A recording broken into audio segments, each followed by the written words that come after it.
builders have a sense of kind of internal confidence. I got this. We got this. Let's go. And that's their learning style. Decide and do. It's so different than talk and listen, right? So decide and do is how they learn. Let's go. I don't need to read the manual. Let's look at the pictures. Let's figure this out. Let's get our hands on this. And they, in the best of who they are, boy, they can really help people move forward in their journeys. And they get things done that people can celebrate. And so it's a beautiful thing. Our contributions are actions and results.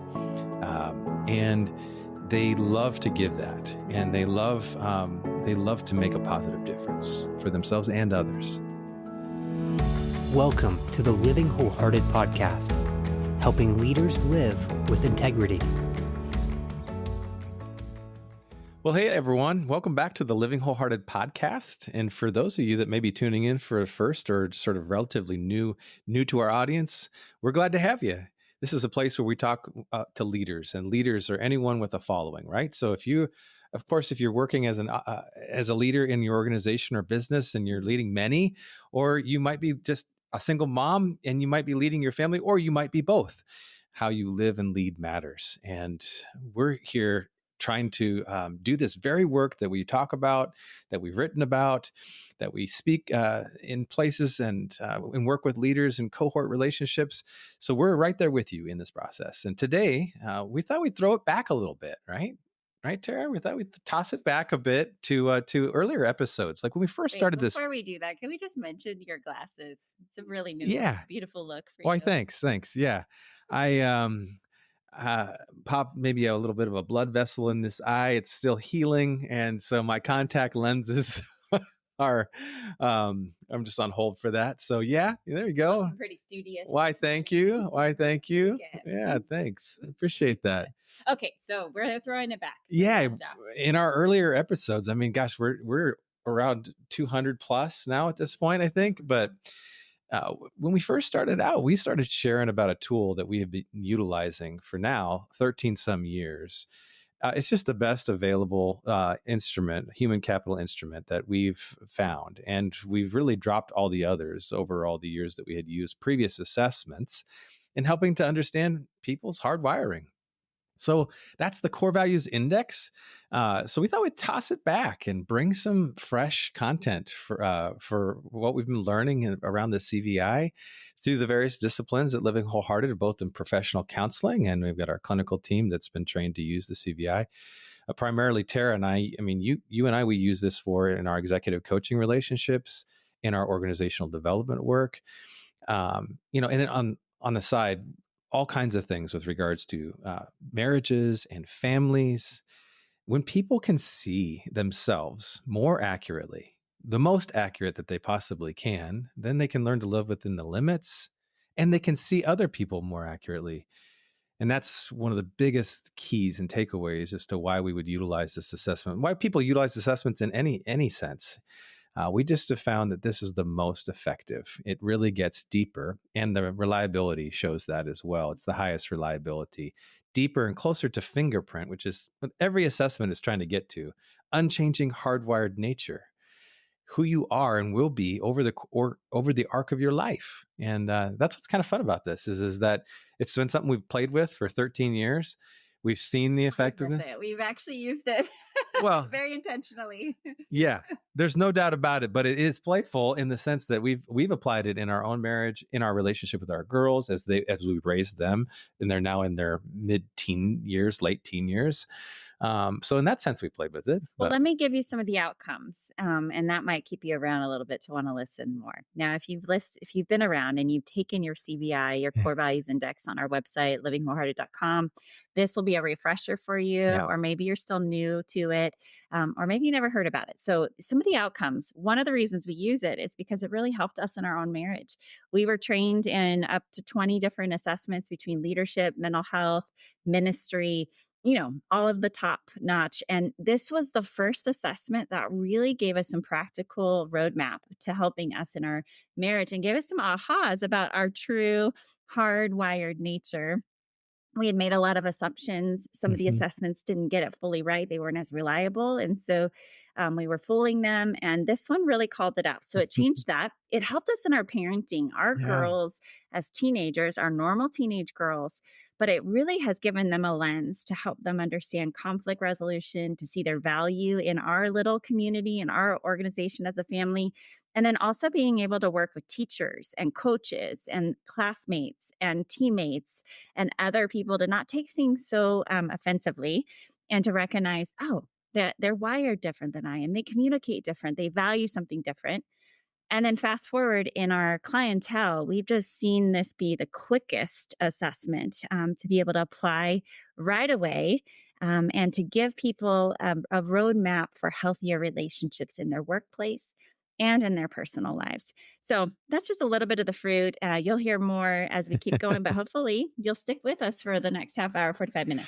Yeah, historically, when we were introduced to this assessment by another mental health professional, we heard this claim that it was at that time 94.6% test retest reliable. We thought, prove it. No way, because we knew that roughly that the reigning champs, in organizational settings and in other settings, business and in the mental health scenarios, that the DISC and Myers-Briggs were kind of the top notch, the gold standard for decades. And that those assessments cap out roughly at about 80% test retest. So we thought, no way, there's no way that it could be 94, even close to that. So we began that 2-year, really a 2-year vetting process, as Terra was describing, in our own marriage and with our kids, with friends and family. We took our time to see if this thing really had weight. And everything that we found in the other assessments that we resonated with was really fully resonated and in a deeper way with the CVI. And you should find that too. And then the things that we didn't resonate with in previous assessments, there was always something, isn't there? There was just always something that we would frame it as, oh, that's a good tool. And it's mostly accurate, but that side's not so much me, but we'd give it a pass. That was also revealed in terms of in the CVI data as to why it was inaccurate and why we didn't resonate with it. So then in 2014, a third independent study was done by a third party on the instrument, raising the reliability up even higher to 97%. And those studies are public, so we can provide those studies, which is important. A lot of the other companies, they really protect their data. They don't really want people to understand that it's not as reliable as they try to make it to be. So the long story short, we dropped the other instruments, StrengthsFinder, the DISC, Personalysis, Myers-Briggs. Because this is just the best tool that we found thus far, really helping to see people again, and then to honor the things that are seen in them, and then teaching people how to honor that in others, to see others and to honor them, whether it's at home, in a family system, a marriage, raising kids, at work, with colleagues and people that you work that directly report to you at any level in the workspace and in the community. So one of the things I remember early on when I was doing premarital counseling, and I remember this one couple coming in using another assessment, an older assessment called the Taylor Johnson, and they came in and they were devastated by the results because the language in and of itself was claiming that they were hostile, dominant. I mean, there were these very, these words full of negative connotations. Yeah. And so we had to do a lot of recovery to kind of reframe. And as they're heading into marriage going, oh my gosh, am I marrying someone who's hostile? What does that mean? Alert. Alert. And so what happens a lot of times with assessments, if you resist assessments, it tells us a little bit about your wiring. You're probably an innovator or possibly even a builder, but there's this part of you that doesn't like to be boxed in and needs to see the complexity of humanity and doesn't like the, kind of quadrants that we put people in and neat labels. But there's also just this freedom that comes with the CVI in giving us grace language. It gives us a sense of kind of a target, a bullseye to say, this is the design. And when we talk about integrity, that a healthy, wholehearted leader lives with integrity, shrinking the gap between what we preach and how we're actually living. And we're all working towards that. we really believe that integrity includes living out of our design. Yeah. And how often we're trying to be someone we're not, or running from, or we have labels that feel shame based. I'm too emotional, or too sensitive, or in this case, hostile and dominant. Too analytical. Yeah, too analytical. I'm not as fun as that. And so some of these assessments really can create a lot of shame and division.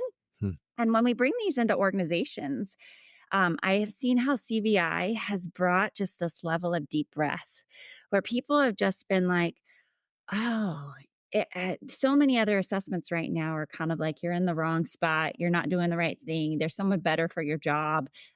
Just the how much you should be growing here. This is where your weakness is. Those are helpful. And CVI has a layer of growth for us, but the growth is this. Learn to live out of who you are and learn to accept the limits that you have and link arms with community. Yeah. For those of us who follow Jesus and have a biblical worldview that comes from the scripture, to love yourself and to love others as you love yourself, and to learn to link arms, to be a part of the body of Christ, and to appreciate your contribution, that we all have a contribution. And so CVI really simplifies that for us.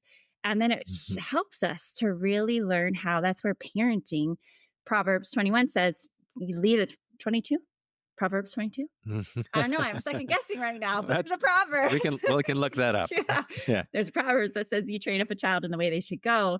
And when they grow old, they won't part from it. Yeah. That word bent actually, train them up in the way they should go, is in the Hebrew word, the word means bent. Yeah. And sometimes we take that as grow them up in the way of scripture. It actually in the Hebrew context meant grow them up in the way that they were made. Wired. And they were wired. Yeah. And so if they know who they are, they will, when they grow old, they won't part from that. And it's going to really, I'm kind of being an innovator right now. Sorry, I'm connecting a lot of dots. But what gets me so excited is when we live in the context of who we are, it frees us up with so many other voices of shame, the addictions, the constant, coulda, shoulda, wouldas. We start to accept our lane, and we're confident in that, and then can celebrate others. We can partner better. Okay, so back up the track. I'm sorry, I'm already down. I'm just so excited about the CVI all of a sudden. These are some of the outcomes if you hang in here a little bit with us and why we use it in every lane of our work. We'll give you a tidbit today, knowing that if you want more, we're here and we can walk with you. Well, you just made me think a little bit about the parenting thing. In training up a child in the way they should go and how they're bent, they're less likely to depart from it, in their future. Practically, that looks like, getting this into their hands. We did this as early as our girls could, and that was a 5th grade reading level, right? And then we, as parents, we are attuned to our kids. We have guesses as to who they are and becoming, and it's fantastic. And you're interested, and you're trying things out, and you're noticing the differences between siblings if you have more than one kiddo. And really, what you're trying to do is with this assessment. When we got the results, we had basically the bullseye. It validated everything that we had already observed in our elementary aged kiddos. And then we could reinforce with pinpoint accuracy over and over and over again. We could put them in positions where their wiring could be honored and given outlets and environments where they could flourish and be seen and known, which is the whole goal, right? Every good parent, no matter where you're coming from, wants to see their kids accurately, wants to love them, wants to help them grow and mature and, be great people. Well, when we got a hold of this, we could see the connection so quickly. Wow, we could really give our girls legs up emotionally with emotional intelligence. They could be seen, they could be known. We could really give them chances to practice, to get the reps that they need, so that when they launch from this house, and they shall launch, they are going to be less likely to listen to other voices that are saying, this is who you are, this is who you are, this is who you are. That's the purpose, right? Well, the same thing applies. Oh, real quick. I thought you were going to our bet that we had. I thought you were going to brag about the fact that you won. We had competition. I don't need to say that, but since you did. I know. I was like, oh, he's humble Yeah, we took bets on who our oldest would be, Yeah. and we had a hard time not influencing their results as they were taking it on the computer. But yes, by 1 point, I won the bet, and it is thank you for honoring that. That's wonderful. Good, Like a great memory between what her wiring would be, and that was hilarious. So we always love that. But what my other point is that everything that we did right there and what we just described as it relates to our kids, which is where we're pouring so much of our love and attention as parents, it's such a big part of the shared meaning we have as husband and wife, is our kiddos. um, those same principles apply at the workplace and in the relationships and communities and extended families, and fill in the blank, any relationship, right? You want to see people accurately so you can honor them, that you can, and you can only really do that authentically and in a sustainable way if you really know who you are and you're able to regulate in your body. That's the clinical terms, right? Of getting your needs met, right, in healthy ways. Then you can really be available to love others and honor them. Using this tool allows you to see them practically, connect to them in ways that is hitting a bullseye. And everybody loves that when somebody does that for them, right? As you're listening, you love that when people really see you. They are interested in you. They are honoring your communication style, the way you like to talk, right? Do you like to talk more freely, kind of in a roundabout way? Do you like to talk really succinctly in bulleted points, right? Because let's only share what's necessary to get stuff done. Do you like to share the details, because the details really are important? Are you a person that likes really a lot of options and really is a person who is thinking about a lot of options, even as you speak? Depth. Not just Right, option, right. but depth. Yeah. Wisdom and connection, right? So you're doing that. Speaking of that, I mean, practically, I just had a coaching session with a single woman who's, we were talking about dating. She's an incredible leader, but we're talking about her personal life and just the idea that she really longs for that intellectual, deep conversations. And that's part of her dating kind of, Dilemma. Well, it is a dilemma, but it's wiring, right? You're looking for someone who's a higher innovator, who likes to think a little more systemically and critical thinker about problems in the world. That's an innovator. The rest of the wirings do not intend to be drawn to talk about problems at the dinner table. That's just not something that they would enjoy as much. Yeah. Definitely, it's not about intellect in terms of everybody in the core values is smart and has their own contributions in terms of intellect. But in terms of conversation and depth, there's certain wirings that are drawn to more complex conversations and some that are drawn to more playful. And so even at the dinner table, you can kind of see who people's wirings based on the kind of conversations that they tend to have or start or don't start and let someone else lead. Yeah. It's so true. So not only just in the way that people communicate, and there's sort of four frames, right? The simple, so many of the other assessments are so complex and complicated, and they have huge manuals that are, never going to get reread or studied except by people who are more banker wired in the CVI language, who love to read formal communications and really appreciate that, right? In those cases, they're reading it, but nobody else is reading it. And so then that's frustrating for those wiring types, right? Because they didn't really follow the rules. Well, the long story short is that we love this framework for its positivity. And that's not just, because we need everything to be positive, but it's positive, forward thinking, honoring perspective, and its accuracy. It's so accurate in that way. It reads people. When people are taught how to read people by learning what the core values are, there's 4 values.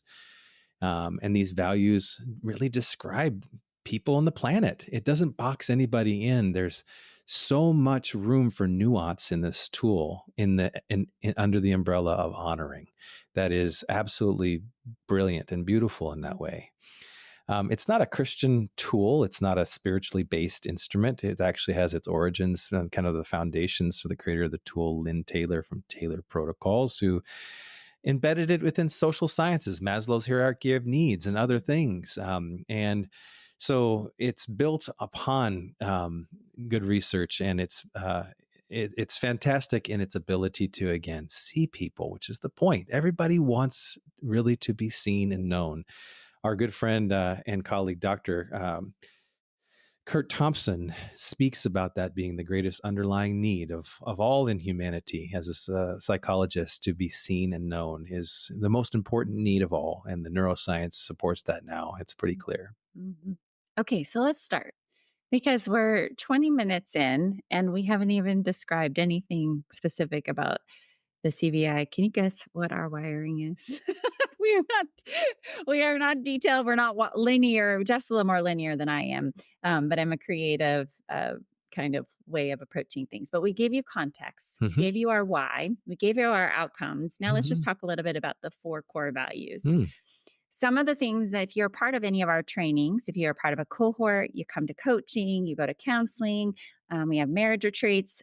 We do all kinds of in Courageous Girls. If you're walking with a daughter as a mom daughter, we use the CVI and you get the basics. So that's what you're going to get today. And the basics is there's 4 core values, and you can only be in one at a time. This is where sometimes you feel like a Jekyll and Hyde. You're like, sometimes I'm this, sometimes I'm that. And the number goes anywhere from 0, though I don't think I've ever seen a 0, to 36. We all have a little bit of each of these, but the numbers mean something. And every single digit is significant. So the closer you are to 36, the more you resonate with that core value. And then the closer you are to a 0, the less you resonate. In fact, if you're below an 11 in your numbers, it pretty much is not a core value that we want you to lean into. And you really need to link arms with others, because you're like riding a bicycle while someone else is driving a Porsche. Okay. So there's this idea that the numbers matter. Yeah. You can take the free CVI and it always will give you your top 2 core values, but the paid version gives you all 4 of your numbers and you can see the variance. And I don't think anyone has the same CVI results yet. And how many have been? Yeah, over 1.3 million in 36 countries. It's remarkable. It's remarkable. Statistically speaking, our more banker wired types immediately begin to do the math. And there is a day and a time statistically where there should be mathematically duplicate reports, right? But not yet, which is so incredible to me to think that the nuances again of those numbers and the variations of how that all adds up. So there's 4 core values: merchants, builders, innovators, and bankers. And these 4 names came from this. We're in the Pacific Northwest. We're in Oregon. Lynn Taylor is from Seattle, Washington. So we're on the Pacific Northwest, the Oregon Trail. Thank you. You got it. All of a sudden, I'm losing track of where we are and what we're doing. But the language comes from kind of a pioneer community idea, and that a merchant would be the one who's using their words and connecting and using relationships to create trade, to tell the stories, to create community. The builders are the ones who are doing the work of building the houses and getting the meat that needs to be eaten. The innovators are creating systems to get the water from the local water source over to the town, or the best way to do the tools, or where are the animals and their patterns, so that the builders can go hunt. And the bankers are the ones who are counting the resources and making sure that we have conservation and we're ready for worst case scenarios when the winter comes. So that's where these terms come from. And we try to really encourage people not to get hung up on the term as much as just it being a way to help us to know what we value when it comes to community, organizational health within our families, and in relationship with one another.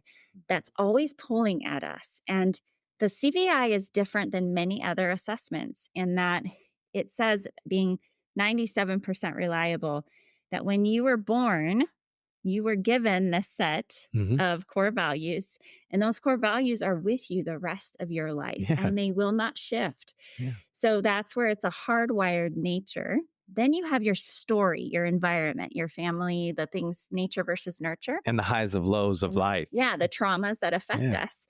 Based on your wiring, your core values, you will respond to these circumstances in different ways. We get wounded in different ways based on our wirings. And that's where, as adults, we have the variations of how, if you think about like a family of 4, You had the same set of parents, but you all had different wirings. So how you responded to that family system would be very different based on the different wirings and contributions. It also would be different based on how mom and dad's core values and what they valued. If dad's a banker and you're not a banker, you can see some of that clashing of the core values. So we're going to walk through each of the four, give you a little bit of an overview, and then we'll probably be done with today's episode. Yeah. And you can reach out if you want more from us. I guess the first things that come to my mind that haven't been said yet is that a person is some of all four of the values, in the sense that they are playing in. You described kind of a person being maybe high in two, and they can be kind of a Jekyll and a Hyde. Like, I'm a people person in my own wiring. I'm a people person first, but I'm also a task person. And sometimes task and people are definitely at odds with one another, right? I got to get stuff done, the task person, the builder side of me says, and the people side of me says, but relationships really matter. And I need to make time for that internal conflict, right? Some people who are wired as maybe more in a square shape, where their numbers are all kind of even in that 17, 18 range, for example. That means that really they value all four values almost the same. And so it takes them even longer to process decisions and to do things, because there's four perspectives that they really need internally to get answers for in order to be living with an integrity themselves. And so we, male or female, this CVI transcends age and gender and culture, just like a fingerprint should, right? And as Terra was describing, yeah, it's very interesting that still there's no duplicate reports, but just that makes sense, right? There's nobody that has your fingerprint on the planet, even identical twins. They don't think the same, dream the same, deal with humor the same. They don't have the same fingerprint. So, and from a biblical worldview, we know that God is an artist and he designed us. He says in the Psalms that we're fearfully and wonderfully made, and he made us unique. The coolest thing about this tool in so many ways, although it's not a Christian instrument, is that it does it in so many ways shine a light on the character of God, as we see God's character in the scriptures, as we experience God with the Holy Spirit in our lives, as we see God in others, right? Which is the point that God designed us for relationship, created relationships. So, starting out, I'll just talk about maybe merchant and then maybe builder. And you've got innovator and banker. Does that work? Sounds good. So the merchant core value is based and rooted in love. And the definitions here of these words are really important. Love is the nurturing of core values in oneself and in others. From the earliest days, a merchant, when they're born, somebody who's high merchant, they are turned towards person. They are a relational person. They are wired for relationship. Merchants spend a lot of time thinking in their lives, who am I? Where do I fit? And we use relationships to help us to really gain sense of clarity and conviction about those answers. And how should people be treated? So that merchant's love is supported by truth. And this is the only subjective truth in the framework of the CVI. And the truth of the merchant is the way things are, the way the merchant sees things to be true, right? It's the set of convictions that they develop over all their time about who they are and how people should be treated. And everything is relationally based for merchants. And Emotionally based. They are the feelers. They feel everything. The higher the number of merchant, the more everything I'm saying and we're saying is true. The more they feel and use their gut to discern. And they're the highest relationally intuitive of the four core value types. So their gut, especially for those high merchants, is very accurate and in color. They see and feel everything in that way. That, of course, can be tricky, right? Because not everybody has those in that sense of conviction in their gut. And sometimes a merchant can be vulnerable to start questioning their own gut as other people doubt them and, dishonor their love or their truth, right? So merchants are designed for relationships. It's the highest contribution that they're wired to make in the world. And they are the connectors. They're the ones that are thinking about how people can flourish in every aspect, from a family system on vacation planning to to actually coordinating, let's say, parties for retirement at work for somebody. I mean, merchants are really going to think this thing through and make it fun for everybody. They love that stuff. So relationships, and then vision, the vision that merchants have for people. Merchants are the ones that have always been able to see for others so many times what others cannot see for themselves. They can see the potential, and they are wired to want to draw that out of others and to help others to experience their best. And it energizes them. The higher the number of the merchant, the more this is true. The lower the number of merchant, the less that these things I'm saying are true. So merchants are the people of the community. It's not to say that other core value types don't care about people. We're saying that merchants really care about people and are playful and love to engage. And the more generally speaking, there's exceptions to this, but generally speaking, the more the merrier. Merchants have a wide net, and the highest number of merchants really feel like they're best friends with anybody. They could really do that. That's not true for every merchant, but that's a characteristic of many, that they have a larger group of people that they surround themselves with and feel connected to. Merchants talk and listen as the way that they learn. It's amazing. They actually do that. So they do this roundabout process that we've kind of come up with, that they start on a topic, and boy, it goes places, doesn't it? And those of us that are higher merchants, we laugh because we know we do that. Others who are wired differently in the three other core value types are like, that is different. And yet the contribution, I will just say that I want to speak in truth and grace, is that merchants and their talk and listen, they are the best communicators when it comes to once they've synthesized, they're not doing the verbal processing. But when they get up there, they love to teach, they love to speak. So that is where that gift in talking can be used in content development. So it actually, as you're thinking about it in terms of the people that kind of annoy you because they talk a lot, like, what would be the strength of that? What's the gift? Nobody's a stranger. They aren't short for words. They can figure out how to start a conversation. So there are gifts for the talking a lot. For those of you that are like, when are they going to shut up? Well, and they can ask great questions, and they are endearing. Merchants, they have an attraction to others that make them good friends in so many ways, and people want to be around them in that way. And that's not just for them, but they're really good at that. Okay. So merchants are also vulnerable because of the ways in which they love, and they have so many convictions around their truth in terms of who they are and who people. They're very well informed about issues that matter to people. They can be vulnerable when people are unloving and are dishonoring of their love or their truth to manipulate in order to get that love and truth in unhealthy ways. So all the tools that are out there, the CVI has these 4 quadrants and these 4 terms and some things that unpack that, but also a shadow side. The difference here is that it really does speak deeply to the contrast of the strengths of the core values, but also as to why we do what we do in the shadow side in a deeper way than the other assessments we've found do. So that's merchant in many ways. The second value, I can just keep rolling here if you want, is builder. And these happen to be my 2 top core values, merchant builder. And then I've got kind of a medium score for innovator, and then a smaller number for banker. Higher number and lower number isn't bad. It's a fingerprint. It just is, right? And but builders are their primary value is power, and that's supported by faith. Power is personal energy applied to make a positive difference. Builders, male or female builders, man, they just want to get stuff done. They want to use their energy. They need to use their energy, physical energy, to make a positive difference for themselves and others. It's the higher the number, the more they got to get going, the more that they do, right? And the lower the number, the less this is true for them.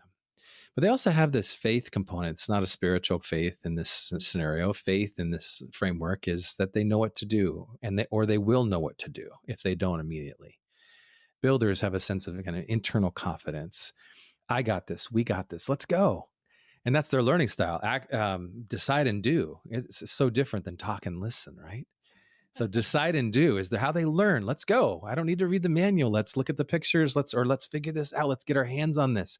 And they, in the best of who they are, boy, they can really help people move forward in their journeys. And they get things done that people can celebrate. And so it's a beautiful thing. Our contributions are actions and results.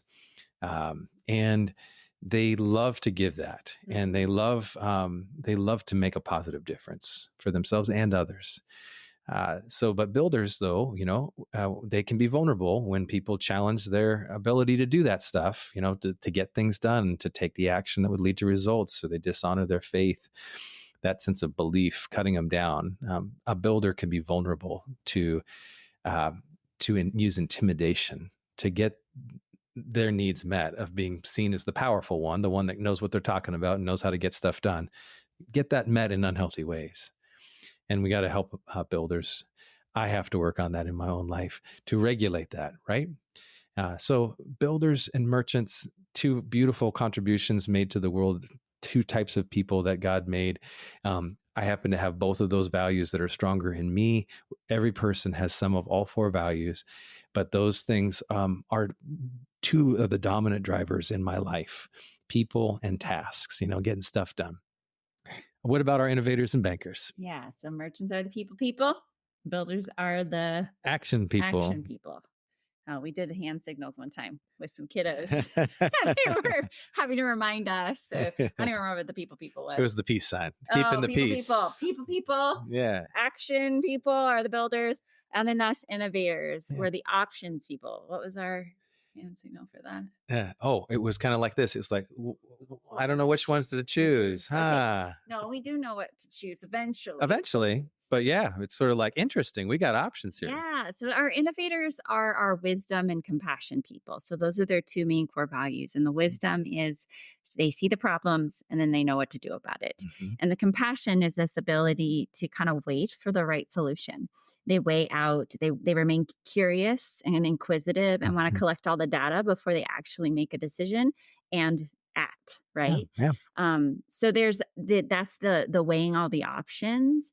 But at the end of the day, innovators actually come up with really great solutions. For sure. They are the problem solvers. That's why when it comes to a dinner conversation, they tend to they want to talk about deeper, more complex problems. And you can see people's core values pulling even internally for them, because as a merchant innovator, those are my two primaries. Sometimes I'm like, Terra, it's not that big of a deal. But my innovator's like, this is really important and complex, and we need to solve this now. So there's this real desire to want to be a helper and to solve the problems, like the builder wanting to get things done for the community. The innovator wants efficiency, wants to help people solve long-term problems. So we tend to look out and go, okay, what we do today, how is this going to impact us in 10 years? They're very long-term thinkers, which also is really important to say is they're thinkers. They're cognitive. So the merchant and the builders are more intuitive and live from their gut. Innovators really live from their cognitive mind. And so you can tell an innovator when you ask them a question and they kind of go internally, like their face almost looks blank. They look kind of dumb. I mean, there's moments where I look really dumb, but I'm actually thinking. Yeah, processing because my words don't come out. As innovators, our words don't come out until we can really articulate which option we're going to share. And part of the healthier innovators is telling people, hold on a minute, I'm thinking. Otherwise, it's just like this awkward silence for people. And for us as innovators to recognize that that's not what everyone's doing. Jeff asked me what we're going to have for dinner. My innovator mind, if I had not thought it through and plotted it out and planned, it's a complex question he's asking. Because not to my mind. We're thinking about what restaurant we're going to go to. Are we eating out? Are we eating in? What are the traffic patterns? What did we have last night? What are we hungry for? What's the girls' schedule? What's our schedule? Okay. So hearing all the options. There's a lot of data that needs to come in to make a simple. And for a builder, that is really frustrating because builders are like, just decide and do. Yeah. And for the merchants, they want to think about how is this decision going to affect all the people? And the vibe for the night. Is it going to create the ambiance we want? And the innovators is thinking, okay, efficiency and making sure this isn't going to affect us long term. If we go out to dinner tonight, is this going to mess with us tomorrow or someone's schedule or the budget? And so every question is complex, for an innovator. And yet they are the problem solvers. You do want to lean into the innovators in your community for tackling the harder problems because they're often the most creative. Innovators tend to think outside the box and think about new solutions, things that haven't been done yet. So they can take old ideas or old content and create something very new. And so you'll see that in the world around us as we're in an innovative time in life. That's different than our bankers. And we'll get to our bankers and that they love the same thing and consistency and do not want to be creating new things, but really want to look back at the track record and stick with what is researched and what is known and what we know works. And innovators like, let's see if this works. Let's play with this. Let's give it a try because I think if this works, it'll solve a bunch of problems. It's calculated risks. Yeah. The communication style or their learning style is to analyze. Are we talking innovators still? Assess and solve. Yeah. Sorry. Yeah. Assess and solve. So they need to pull away to think. They need to be able to get in their head and come up with new ideas, which takes time and less stimulation from the outside. So not wanting to verbally process, not wanting to, go get their hands on something and do something. They want to think. Think it through. Yeah. And then if frustrated or in our conflict strategy, we will turn to what's called interrogation, where it's being good question askers as innovators. That inquisitive, compassionate side of us can either go internal and start hounding us with yourself with questions, and then you become the paralysis of analysis, where you kind of start beating yourself up with, that was a dumb decision. Why did you do that? How did you get to that? Interrogating yourself. So you move internally, or you could turn outward and start interrogating in your conflict strategy, which is, how did you get to that conclusion? That's the dumbest thing, because what we care about as innovators is making wise choices. And so we get really overwhelmed when there's foolish or unthoughtful or quick decisions being made, and we can go into conflict strategies. We have to be really careful to stay in the best of who we are versus the worst of who we are. Or if someone's saying that your ideas are dumb as an innovator, that is threatening and dishonoring of your own of your wisdom. And so unless you're a healthy innovator. Healthy innovators know they're not the only wisdom in the room. Right. Unhealthy. But in their moments of unhealth, they can be vulnerable to using interrogation when they're feeling, whether it's perceived or real, that someone is challenging their wisdom, like right now. They're feeling. Like right now. Are we talking about them or are we talking about me? I don't know. You decide. I'll be honest. What about our...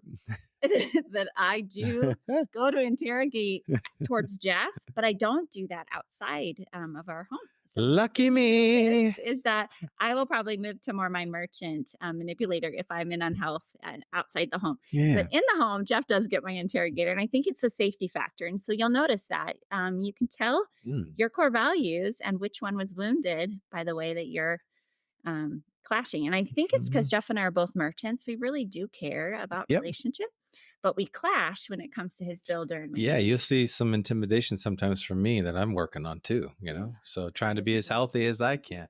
All right. What about our bankers? Not maybe the best for last night. That just violates all the 4 core value terms, but they are important. They are important and endeared to us. Our bankers. Okay. Bankers are knowledge and justice.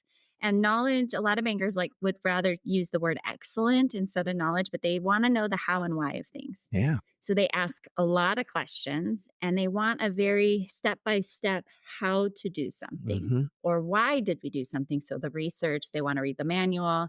And then the justice is this equity part of them that they really do, similar to the merchant, but they are thinking about resources and making sure that everybody in the community has what they need. Merchants think about, does everyone feel a part of the community? The banker says, does everybody have what they need? And are we sharing it equitably? Okay. So they are the quality control people in the community. And they're the ones that really make us look at the data points, the details, and really cross all our T's, dot our I's, and bring excellence to anything and everything that we're doing. Generally, bankers like to research. They really want to think through their answers and their decisions. And so if you ask them a question, they might be slower to answer and they might say, I don't know, because they're not going to speak up unless they know for sure that is a fact and it's accurate. Bankers do not want to speak, verbally process, or give you their opinions. They want to give you fact. Yep. So that's one of their greatest contributions is information. And then conservation. They're really one of the best at helping us to think through, if worst case scenario shows up, do we have what we need? Will we be okay? And so that's where the banker term, right? Storing up. They might not necessarily be great with money, but they are thinking through and making sure we've got a plan. If there's a fire, have we thought through our winter? Are we preparing for retirement? So their value system is really thinking through having what we need and making sure everybody else has what they need. And then in their conflict strategy, that very detailed mind of theirs now can turn on you. So this aloof judgment can come in play if they don't feel like their contributions being valued or is being dismissed or information is being shared inaccurately. They can pull away in the aloof and withdraw from the relationship and now not offer you any of their fact and data, or they will become very critical and judgmental. And the same facts that lined up and were helping you are now being used against you in the court of law, and you are judged guilty. You are guilty. Charged, Objectively guilty. Yeah.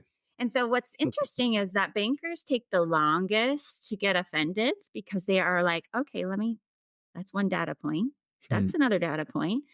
But once they have enough information that says you are not to be trusted or you are not hearing them, they're one of the hardest to get back on track because they need a lot more data points to receive your forgiveness and to know that what you say is actually going to match what you do.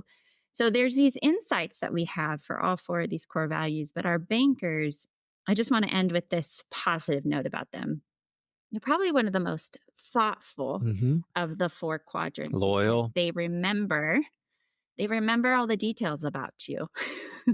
So if you mentioned that you really love oat chai lattes, my guess is the next time they see you, it could be 3 years later, they're going to get you an oat chai latte because this Rolodex of detail and information stays in their brains. And they might not realize that doesn't work for everybody else in the core values.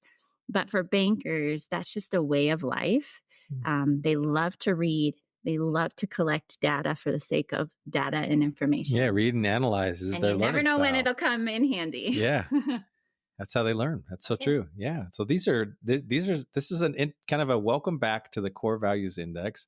Why we use this tool in the different disciplines within our organization, Living Wholehearted, and through our nonprofit, Courageous Girls, that people could be seen more accurately in a deeper way. And, you can imagine how important it is to be able to travel with people in ways in which they feel seen, known. You could really build upon that in a counseling office, in an executive coaching capacity, in groups and in teams, work teams, in family systems, in marriage. Oh my goodness, this has been such a great tool for us to challenge. I just forgot. And the bankers are listening and they're going, she forgot. She didn't say their communication style. Their communication style. Yes. Which is an important. Highly detailed. Yeah. That's right. Good job. Good catch.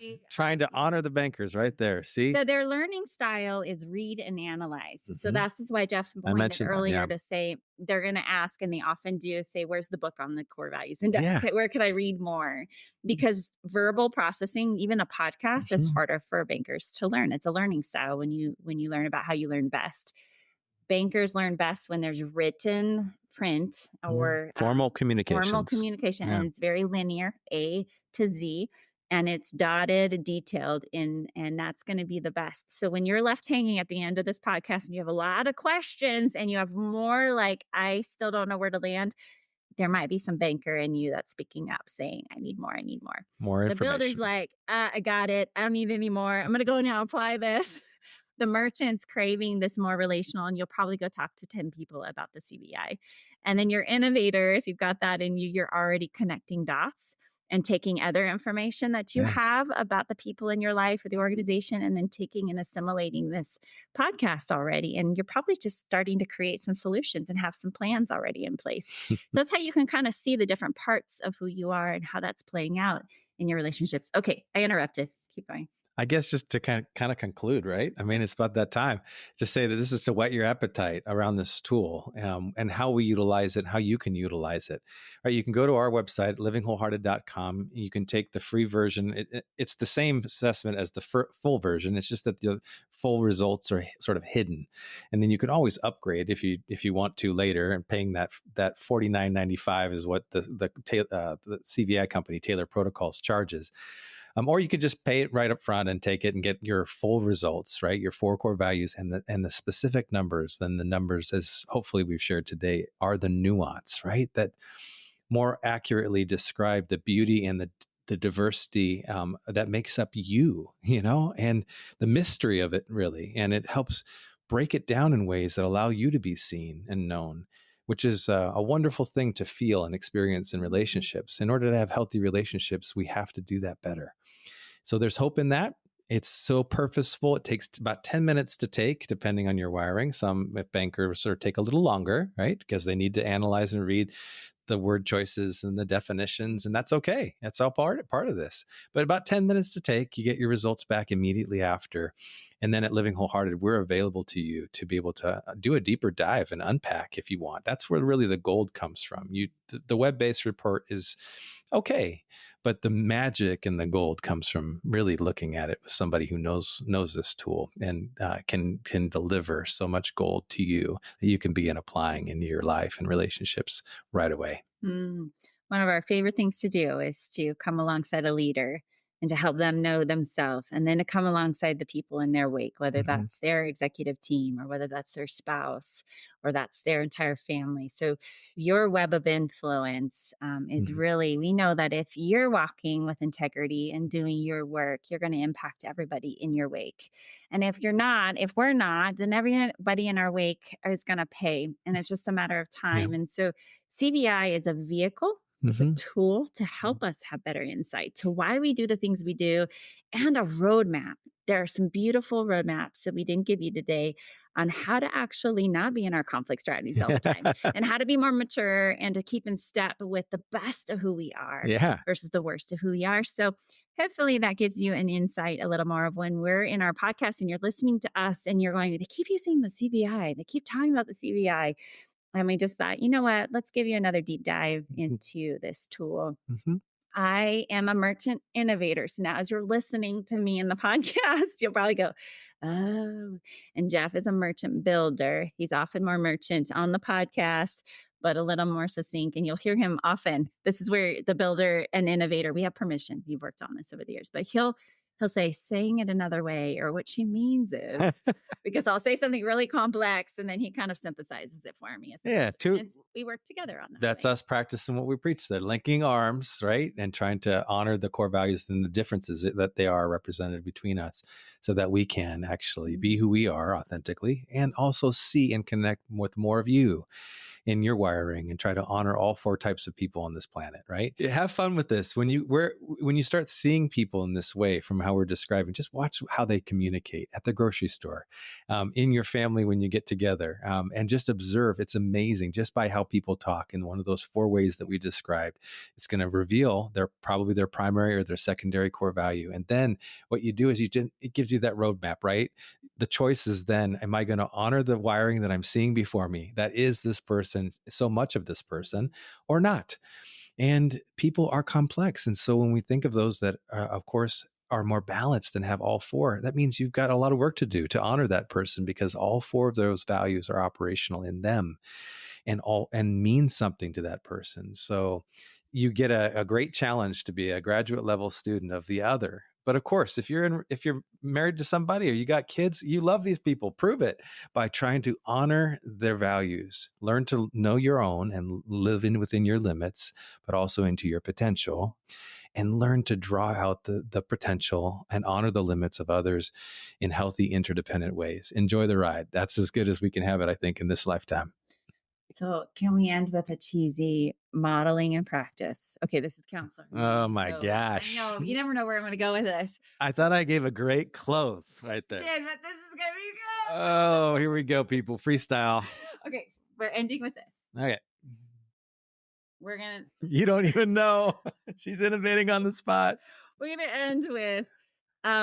I'm laughing because I'm like asking for affirmation here, but I think to affirm one another with the things that we appreciate about each of our wirings and how it lives, like it actually works out in our marriage. So Yes, again, it does, it's a bit vulnerable, but I know he can do this with me, and we do it all day long with our cohorts and our leaders. So do you want to go first? Yes, I do. Okay. I want to just affirm that, as a lower builder, I'm a 7, which is actually really low. Mm-hmm. And it doesn't make sense in many ways because I achieve a lot. I do a lot. But when in our marriage, I'm just slower to finishing lists, and I do it in a very creative way. Mm-hmm. Okay. It's a reframe. So I really appreciate your builder. Like most of my ideas and my visions would still be circulating around on my on my desk or in my head or in my journal, and your builder helps us actually close the loop. Literally, I'm in awe of some of the ways that we take an idea and the quickness of which you can do that. And I think over the years, you've learned to slow down enough to say, hey, is there anything I'm missing, Terra, before I finish this? But I really appreciate that about your builder and the builders in the world, because I think everyone would still be meeting in meetings talking about ideas if there weren't builders in the world that were closing the loop. So I really love that. Thank and there's you. evidence all over our Living Wholehearted Lodge and Retreat of where you have built vision. You've taken a vision and built it for the sake of helping leaders and the work that we do. So thank you for that. You can keep going if you want. No, I mean, okay. All right, my turn. So, of course, in your innovator, one of the things I appreciate so much about you, and I have just enough about it so that I can see its value. But you're twice the score almost as me. So it's wonderful to lean into and tap into you for ideas and thoughts and perspectives, things that I would never see otherwise. So I've learned to trust. And close my own integrity gap by saying, I do love you. And I prove it by coming to you and saying, what would you do in this situation? I need to process this. And this is connecting to wisdom more in our relationship. And you bring so much of that. You think through things 10 years in advance. I'm so much more in the present, but because you think things so far out in advance, they're thought through. And there's things that you've helped us avoid that I'm so grateful for, that I would have fallen into or in my efforts to just things. No, I'm kidding. Practice or trial and error. I come to you to seek more wisdom in that space, and I thank you for the way in which you have offered that contribution in our marriage, but also into our family. You definitely are helping our girls as they develop in their trajectory in life. Think about wisdom. Think things about more critically, more options. That gets them out of their either or thinking when they need that, and their brain development and all those good things. So love you and thank you for your innovator in our relationship. Thank you. Okay. That was more awkward than I realized, but hopefully you guys can just see the gift it can be as you reframe the things that can be frustrating for us. This is a tension for us, that Jeff doing things before I've thought it through and me wanting to think it through before he's ready to move, and how over the years, 23 years of marriage, 27 years together, we are getting to the place where we just really appreciate how God made us and how we're able to work as a team. And we do this with the bankers in our life who help us with excellence and see the places we're missing and inequitable that help us stay equitable. And so today, I hope you heard that you are made on purpose. Yeah, fearfully and wonderfully made. And the things that you bring to the world, your relationships are beautiful. And no matter what somebody has told you in terms of the shame voices that you hear, that this is a contribution that we need. You've got to bring it to the table because God had a purpose for giving you that core value. So thank you for letting me end with that awkward affirmation time. But I'm good enough. I'm smart enough. You're making us sound Okay, old. Stuart Smalley. Saturday Night Live. Yeah, that tells you how old I am. Yeah. All right. Thank you. And we'll look forward to seeing you next time. We've got some great guests who actually are going to talk about the Enneagram and emotions. And Another tool. Yeah, another tool. It's one that we appreciate. But if you're interested in the CVI, hopefully we've better unwrapped the gold that we see in the CVI today. All right. Until next time, be the leader that you would follow. Thanks for joining us. Well, did you know that we're not just podcasters? One of the best ways to connect with Terra and I and our whole team at Living Wholehearted is our website, livingwholehearted.com. There you're going to find the books that we've written, our e-courses, executive coaching, organizational development, and professional counseling services. And then one of our favorite things that we're up to these days, our Wholehearted Leadership Cohorts, where we take groups of leaders for 1 to 2 year journeys together. It's amazing. While you're there, for fresh content, make sure that you sign up for our e-newsletter. That's where we're putting out stuff every month that you want to keep close with. So visit livingwholehearted.com. You can also join us on socials at living_wholehearted on Instagram, and we are Living Wholehearted on Facebook. You can also follow me at Terra Mattson on Instagram. We love to engage with you personally there, so make sure you reach out. Leave us a review if you're enjoying this podcast. Hey, thank you for caring about being the kind of person and leader that lives with integrity.